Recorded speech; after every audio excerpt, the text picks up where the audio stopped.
Hello everyone and welcome back to my YouTube channel Back from the Jaws of Danger। आज की कहानी बहुत ही बढ़िया है, बहुत निराली है कि जंगल में अंधेरे में मौत या मौत की परछाई आपके पीछे कैसे रहती है। बहुत से ऐसे लोग जो जंगलों में रहते हुए ड्यूटी करते हैं या रहते हैं, उनको भी नहीं पता लगता कि मौत उनका पीछा कब कर रही है और कैसे तरीके से कर रही है। आज की कहानी भी ऐसे ही है। ताराचंद था जो बड़ा पॉपुलर वॉचर था पीलीभीत का। वो माला रेंज जो पीलीभीत की है बड़ी फेमस है, जो पीलीभीत जाते रहते हैं उनको ये माला रेंज के बारे में मालूम है। उसने अपनी वॉचर की ड्यूटी में बहुत से सैलानी जो सफारी में आते थे, वो जब ड्यूटी में लाठी लेके, मेरे जैसे लाठी लेके मैं चलता हूँ, वो भी लाठी लेके चलता था और साइकिल से चलता था, पैदल भी चलता था। तो कितने लोगों को बताता था कि यहाँ टाइगर दिखा, आप लोग उस साइड जाइए, उस साइड देखिए टाइगर निकला है, आपको दिख सकता है। और कई टाइगर्स को वो अच्छी तरह पहचानता भी था। तो अब गर्मी चल रही थी, 8 जून 2017 की कहानी है ये। ताराचंद जो वॉचर है अपने ड्यूटी के लिए तैयार होकर निकला, अपने साइकिल पे खाना आना लेके, बिस्किट स्किट फ्लास्क में पानी लेके निकला। और फिर उसको जैसे घर से दूर निकला तो उसको थोड़ा सा प्रेशर लगा। तो प्रेशर लगा तो ऐसे ही एक पेड़ जैसे है, अगल बगल आप पेड़ देख रहे हो, उसमें उसने अपनी साइकिल खड़ी कर दी और प्रेशर करने के लिए थोड़ा झाड़ी पे जाके पीछे, जैसे मैं हाथ दिखा रहा हूँ, इधर झाड़ियों में चला गया कि हमें प्रेशर लगी, हम जाके वहाँ पर अपना उस रिलीफ करके आ जाएगा। बट शायद उस दिन कुछ अनहोनी होनी थी कि जिस इलाके में वो था वहाँ के 2-3 जो उस एरिया के टेरिटोरियल टाइगर थे, उनको वो अच्छी तरह जानता था। बट शायद वो बेचारा ये नहीं जानता था कि उन्हीं में से एक टाइगर आज उसको अपना निवाला बनाने वाला है। जैसे ही मैंने कहा ना कि जो बैठा हुआ पोजीशन है इंसान का, वो बड़ा डेंजरस होता है, उसी पे मैक्सिमम अटैक्स होते हैं, चाहे लेपर्ड के हों चाहे टाइगर के। ये जब बैठा अपने आप को रिलीव करने के लिए, पीछे से अटैक हो गया और इसकी साइकिल के पास पहले वो टाइगर शायद आया होगा, सूंघा होगा, फिर इसकी आवाज़, शायद ये खांसने की आवाज़ सुन ली इसने और खांसने की आवाज़ से समझ गया। जबकि जितने टाइगर उस एरिया के थे ताराचंद को अच्छे से पहचानते थे, वो अक्सर उसको क्रॉस करते हुए मिलता था। बट कहते हैं ना कि जंगली टाइगर जंगली है, वो जिस दिन अपने पे बना लेगा कि मेरे को इसी आदमी पे आज अटैक करना है, वो करेगा। और उस दिन उसने ताराचंद को अटैक किया और उसकी बॉडी को खींच के ले गया। और स्क्वाट करने की पोजीशन यानी बैठने की पोजीशन हमेशा मैं बोलता हूँ बहुत ज़िंदगी होती है। तो पीछे से उसने अटैक किया, उसको दबोच लिया और दबोचने के बाद चंद सेकंडों में वो ख़त्म हो गया। अब मोबाइल का टाइम तो आ गया था। मोबाइल मैं देखता रहता हूँ ना हमेशा, आप देखते हैं जंगल में आगे ऊपर नीचे, मैं देखता रहता हूँ, ये बहुत घना जंगल है। तो फैंग्स अपने उसके गले में गड़ा दिए और उसकी सांस निकाल दी और उसको खींच के अंदर ले गया। अंदर ले जाने के बाद वो पहचान गया कि अरे जो जिस पर वो मैंने अटैक करके मारा है, इसको तो मैं रोज़ देखता रहता हूँ। तो उसकी बॉडी उसने शुरू में छोड़ दी और उसके अगल बगल घूम के थोड़ी देर बैठ गया और फिर आता होगा शायद उसके पास, यही सोच के कि इसको मैं खाऊं कि ना खाऊं। बट भूख ऐसी चीज़ होती है कि वो उकसा देती है जानवर को, और ऐसे ही हुआ। फिर उसने जो है इसको आया, इसकी बॉडी को थोड़ा आगे खींच के ले गया और इसको खा लिया। इधर जब वो घर नहीं पहुंचा तो इसके घर वाले बहुत चिंतित हो गए। मोबाइल का टाइम आ गया था, मोबाइल मिल रहे थे। मेरे ख्याल अटैक के टाइम पे शायद ऊपर के शर्ट में पॉकेट में मोबाइल होगा, वो भी नीचे गिर गया और टूट गया। आप समझ सकते हो कि टाइगर का अटैक कितना फियर्स होता है। और इतना भारी जानवर जब आपके ऊपर कूदता है तो कितने आपके शरीर की कितनी हड्डी तो उसी समय टूट जाती है। मैंने हमेशा बोला है कि जब टाइगर का अटैक होता है, काफ़ी लोग तो पेन महसूस कर ही नहीं पाते हैं, उसके पहले ही ख़त्म हो जाते हैं। तो शायद ताराचंद के साथ भी ऐसा ही हुआ होगा। इतना काबिल ट्रैकर पीलीभीत का आज ख़त्म हो गया था। घर वाले फ़ोन करते रहे, फ़ोन मिल नहीं रहा था। तो ये लोग न फिर चिंता हुई, इन्होंने फॉरेस्टर्स को खबर करी, गांव वालों को खबर करी। फिर उस टाइगर की मॉनिटरिंग चालू हुई। ये लोग आए, देखा कि पंजे के निशान हैं, पंजे के निशान, साइकिल मिली, इसकी लाठी मिली, इसका फ्लास्क था, सब साइकिल में बंधा हुआ था। और जो था रूटीन का जो चेक होता है वो सब वॉचर्स ही रखते हैं। तो बाकी जो वॉचर्स को खबर मिली मोबाइल से वो लोग भी आ गए और फिर वो जो ड्रैग मार्क्स थे जहाँ वो खींच के ले गया था उसको शायद फॉलो किया होगा।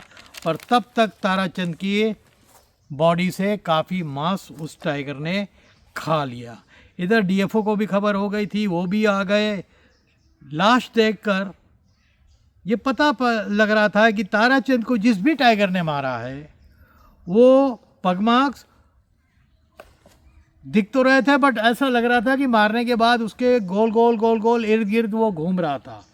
और ऐसा जो कंफ्यूजिंग साइकोलॉजी होती है ना टाइगर्स की, ये फॉरेस्टर्स को भी पजल कर देती कि ये तरीका मेरे को समझ में नहीं आया। वो सीधे खींचता, भूखा होता तो खा लेता, इसके इर्द गिर्द घुमा, एक जगह उसकी बैठने की 2-3 जगह पोजीशन दिखी और फिर उसने जो है उसको मारा। तो अब ड्यूटी में जब लोग जा रहे थे ये सब घबरा गए कि इस तरह का अटैक जो सबसे वहाँ का नामी वॉचर था उसके ऊपर हो जाना, जो रोज़ टाइगर्स को देखता था, उन्हीं टाइगरों में किसी ने इसको मार दिया था। इसकी वजह से जितने बाकी के वॉचर्स थे बहुत डरे हुए थे। डीएफओ ने उनको समझाया भी कि जब आप ऐसी जॉब कर रहे हो, टाइगर का नेचर ऐसा होता है कि वो अक्सर आप पे अटैक कर सकता है, इसीलिए जो भी सावधानी है वो आपको बरतनी चाहिए थी। अगर ताराचंद अपने साइकिल के पास होता और उसकी लाठी होती तो वो बच सकता था, बट क्योंकि वो अपने को रिलीव करने के लिए बैठ गया था, बैठी हुई पोजीशन पे उस पर अटैक हुआ। तो ताराचंद को मरे मुश्किल से 1 हफ्ता बीता होगा। 5-6 लोग एक ग्रुप में जंगल में घास काटने के लिए जाते थे। अब इस घटना के बाद तो ये हो गया था कि इकट्ठा जाइए, उसमें से जब घास काटना हो एक बंदा पेड़ के ऊपर चढ़ जाता था और वहाँ से वो रखवाली करता था और पेड़ दिखा दीजिए, ऊपर किसी भी पेड़ पे चढ़ जाता था और वहाँ से रखवाली करता था। और रखवाली करने के बाद नीचे वाले लोग घास काटते थे, फिर वो नीचे आता था, फिर उनमें से एक चढ़ जाता था। तो इसी तरह गांव के जितने भी ग्रुप घास काटने आते थे वो यही तरीका अपनाने लगे। वहाँ इतना दहशत हो गया था कि टाइगर्स ने देखे हुए लोगों पे क्योंकि अटैक कर दिया था तो उनको भी भरोसा नहीं था। और लकड़ी बीनना, घास काटना उनकी मजबूरी है, वरना उनकी रोजी रोटी बंद हो जाएगी। 16 जून 2017 की शाम के वक्त ऐसे ही एक ग्रुप में लोग काम कर रहे थे, ग्रामवासी। उसमें केवल प्रसाद अपनी घास इकट्ठा करने के बाद बोला लोगों से कि तुम लोग घास इकट्ठा करो, फिर ये लोग सर के ऊपर रखते हैं, चले जाते हैं। केवल प्रसाद ने बोला कि मैं थोड़ी सी घास और इकट्ठा करूँगा, और वो निकल के आगे, बाकी उसके साथी चले गए, ये पीछे रह गया और केवल प्रसाद पे भी अटैक हो गया। बाद में इसकी हंसियाँ मिली जो, और खून से एकदम लथपथ जो कपड़े थे वो मिले और खाई हुई बॉडी मिली। पूरा गांव अब बहुत भयानक दहशत पे था। अगर हम एक एक्सप्लेन में करूं कि एक नॉर्मल जो टाइगर का मोड होता है, अगर वो सामने से अटैक कर रहा है तो पंजे से अटैक करेगा, मैं पहले भी बोल चुका हूं। पीछे से होता है तो सीधे गर्दन पे अटैक करता है, आपको नीचे दबोच देता है। तो अब जो अटैक हो रहे थे ये घात लगा के पीछे से हो रहे थे। इसी किल की कहानी के कुछ ही दिन बाद 20 जून को रामपुरिया गांव के गन्ने के खेत के पास घास काटने गया एक व्यक्ति जिसका नाम मेहीलाल था, उसको टाइगर खींच के गन्ने के खेत के अंदर ले गया। उसकी बॉडी करीबन पूरी खा ली गई थी। जुलाई 1 को ननका देवी जंगल में लकड़ी बीटने गई थी जहां टाइगर के वो विक्टिम बनी। ये अटैक के पीछे बैठी ननका देवी इतना घबरा गई थी टाइगर को अपनी तरफ आके देखे कि ये भागने लगी। ये गलती गांव के लोगों को कई फॉरेस्टर्स के समझाने के बाद भी, भागने का मतलब हल्ला करना ज़्यादा ज़रूरी है ताकि अगल बगल वालों को, आज मेरे पास कोई मेरे को टाइगर दिखे और मैं हल्ला करूं तो अगल बगल जो भी लोग होंगे या मैं ही हूँगा सतर्क हो जाऊँगा, मेरे हल्ले से टाइगर भी जीत जाए और घबरा के भागेगा या गुर्रा के आगे आएगा फिर पीछे जाएगा। पर अगर मैं उल्टा भागने लगूँ तो वो समझ लीजिए कि 100% वो मेरे को अटैक करके वहीं गिरा के मार देगा। तो ये एक सच्चाई है। तो वहाँ के जो डीएफओ थे मिस्टर विनोद कृष्णा, उन्होंने कहा कि ये बड़ा ख़तरनाक होते जा रहा है। वहाँ फिर उन्होंने एक वाइल्ड लाइफ एक्सपर्ट जो वहाँ के थे राहुल शुक्ला, उनको कांटेक्ट किया, बट वो शायद अपने बिटिया से मिलने कहीं बाहर कंट्री के गए थे। तो अब ये केस ऐसा था कि इसमें वेट नहीं कर सकते थे। तो एक अजीब गरीब समस्या पता चली ह्यूमन किलिंग करने वाले की कि एक नहीं, ये 2 टाइगर्स थे, जिसमें से एक टाइगर जो है मारता था और खा नहीं रहा था, और दूसरा वाला जो टाइगर था वो खाता था। तो फॉरेस्टर्स को ये समझने में देर नहीं लगी कि ये जोड़े में है, एक मेल है एक फीमेल है, पर मारने वाला कौन है, फीमेल है कि मेल है? वो मार रहा है और दूसरा उसको खा रहा है ड्रैग करके। तो ये फिनोमेना टाइगर के साथ बड़ा रेयर होता है कि 2 एक साथ मूव कर रहे हैं, और दोनों को अगर कोई किलिंग एक साथ करनी है। मेल को देखा गया अक्सर कि जब ह्यूमन किलिंग करते थी तो शायद ये टाइगर्स के पग मार्क्स दिख रहे थे। जहाँ भी इंसान मारे गए थे, शुरू में ताराचंद से लेके जो अभी तक मैं बता चुका हूँ 6-7 किलिंग हो चुकी थी, उसमें टाइगर्स के पग मार्क्स दिख रहे थे। मेल के जो पग मार्क्स से थोड़े दूर दिखते थे, और फिर कोई ना कोई जानवर मारा हुआ पड़ा हुआ दिखता था जिसको मेल खाता था। यानी डीएफओ कंफर्म हो गया कि मेल मार रहा है, इंसान को मार रहा है पर खा नहीं रहा है, वो छोड़ देता है फीमेल के लिए। यानी एक फीमेल कितनी स्मार्ट होती है, आप देखिए कि अपनी एनर्जी बचा रही है, उसको खर्च नहीं कर रही है, अपने साथी से किल करवाती है, क्योंकि वो जानती है कि साथी मार तो रहा है पर खाएगा नहीं, तो ये पूरा खाना मेरे को मिल जाएगा। तो ये उसकी इंटेलिजेंस को दर्शाता है। ऐसे ही होते थे उन वॉचर्स की खबर जब इधर उधर मिलने लगी, किलिंग्स की खबर होने लगी, तो वहाँ बहुत अफरा तफरी मच गई कि भाई ये क्या हो गया है। टाइगर्स जो कुछ अभी तक अटैक नहीं करते थे, मैंने कहा ना कि पीलीभीत में माला है, माहूफ है, ये सब रेंजेस हैं जहाँ बहुत मैन ईटर्स हुए हैं। मैन ईटर्स आप कहिए कि कॉर्बेट साहब के बाद अगर मैन ईटर्स हुए तो तराई में सबसे ज़्यादा हुए, उन्हीं में से ये भी था। तो अब डीएफओ साहब ने बोला कि करे तो करे, कैसे करे सर्च। शाम हो रही थी, जिप्सी लेके सब आए, तो सब डायरेक्शन पे लोग गए, बट वो एक जगह इनको एक वाइल्ड बोर भागता हुआ दिखा के इनको क्रॉस किया, जंगली सूअर, और उसके साथ ही बहुत कॉलिंग हो रही थी। तभी 2 सांबर कॉल करने लगे, एक कांकड़ था वो कॉल करने लगा। तो ये तो समझो नील गाय बहुत बोलने लगे और भागते हुए जीप के सामने से निकले। तो उस समय तक क्योंकि अंधेरा हो गया था, उनको मालूम है कि जो फॉरेस्ट का रूल है, अगर हमें टाइगर या टाइग्रेस जो भी है मैनीटर, और सस्पेक्ट वो कर रहे थे कि वही टाइग्रेस है जो मैनीटर हुई है, बट उसको आप ट्रैंकुलाइज रात में नहीं कर सकते कि ट्रैंकुलाइज करने के बाद टाइग्रेस के अंदर दूर भाग गई और वो मर गई तो वो जिम्मेदारी फॉरेस्ट वालों की है। इसलिए ट्रैंकुलाइज करने का टाइम दिन का रहता है। किसी भी कार्निवोर को आप ट्रैंकुलाइज करिए तो आप दिन में ही मार सकते हैं।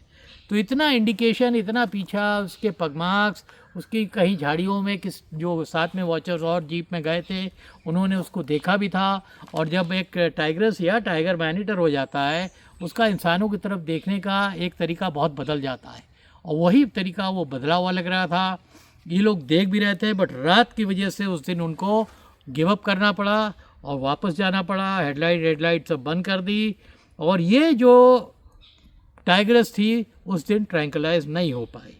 पर मजबूरी ये थी कि टीम रात के समय अगर यही जो मैंने बताया कि अगर ट्रैंकुलाइज करेगी तो और वो टाइग्रेस भाग गई तो मरने का डर था।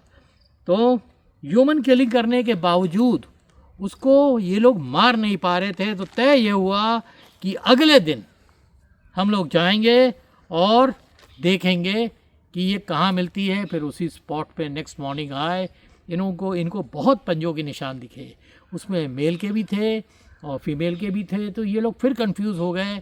बट जो वॉचर्स कितने बढ़िया होते हैं, वॉचर्स ने ही डीएफओ को बताया था कि सर जितने इंसान मारे हैं ये शेरनी ने मारे हैं, क्योंकि इसी के पंजे के निशान ह्यूमन बॉडीज़ के अगल बगल दिखती थी। वो मेल के भी दिखता था, बट मेल मार के वहाँ से हट जाता था और जाके अपने जो भी जानवर मारना होता तो वो अलग मारा करता था। सांबर मार दिया या सुअर मार दिया, बट खाता नहीं था। दैट मीन्स मेल मैनीटर नहीं हुआ था, फीमेल मैनीटर हो गई थी। तो अगले दिन प्लान करके उसको घेरा गया। घेरने के बाद वो बहुत दौड़ रही थी गुस्से में जब घिर गई थी, बट जब ये घिर गई उसके बाद इसको जो वाइल्ड लाइफ के एक्सपर्ट ट्रैंकुलाइजर थे उन्होंने इसको गोली मारी। ये बेहोश हुई कुछ समय के बाद। फिर इसको पकड़ के पिंजड़े में डाला गया, और पिंजड़े में डालने के बाद रेस्क्यू सेंटर भेजने गया। और मेल कहते हैं कि टाइग्रेस के कैप्चर होने के बाद ह्यूमन किलिंग्स बंद हो गई, बट वो मेल भी नहीं दिखा। तो मेल को सस्पेक्ट करते थे कि वो बॉर्डर क्रॉस करके नेपाल की तरफ निकल गया। वो भी खतरा महसूस कर रहा था। देखिए टाइगर्स कितने इंटेलिजेंट होते हैं। उसने शायद दूर से अपने संगनी को कैप्चर होते हुए देखा होगा, इंसानों द्वारा ले जाते हुए देखा होगा। वो इतना घबरा गया होगा तो उसने प्लान किया ये जंगल छोड़ के हम दूसरे जंगल में चले जाएंगे, और वो नेपाल की तरफ निकल गया। फॉरेस्टर्स यही सस्पेक्ट कर रहे हैं क्योंकि वो फिर दोबारा कभी नहीं दिखा, क्योंकि उसको सब काफ़ी वॉचर्स जानते थे। और ये जो टाइग्रस मैनिटर हो गई थी, इसको रेस्क्यू कर दिया गया। जंगल की ऐसी बहुत सी कहानियाँ हैं। कोई भी बोलता है ना कि किसी ने किताब लिख दी है और वो हो गया है। टाइगर्स को समझना बहुत मुश्किल है, उनके कैरेक्टर्स को समझना बहुत मुश्किल है। उम्मीद करता हूँ कि ये बहुत ही इंटरेस्टिंग स्टोरी आप लोगों को पसंद आई होगी। और इस घने जंगल में मैं बैठा हुआ हूँ, इधर से आवाज़ आती है, कभी उधर से आवाज़ आती है, तो मैं पलटता हूँ। किसी भी वक्त कोई भी जंगल सेफ नहीं होता, इसीलिए जो मैं बोलता हूँ उसका बहुत असर होता है, और मेरे डंडे का बहुत असर होता है। मैं झन झन झन झन करके जो चलता हूँ, मैं अक्सर रिकॉर्ड नहीं करता जब मैं जंगल के अंदर आता हूँ, कि उससे टाइम बहुत लग जाता है। और तो आप लोग इस जो स्टोरी है उसको बहुत प्यार देंगे।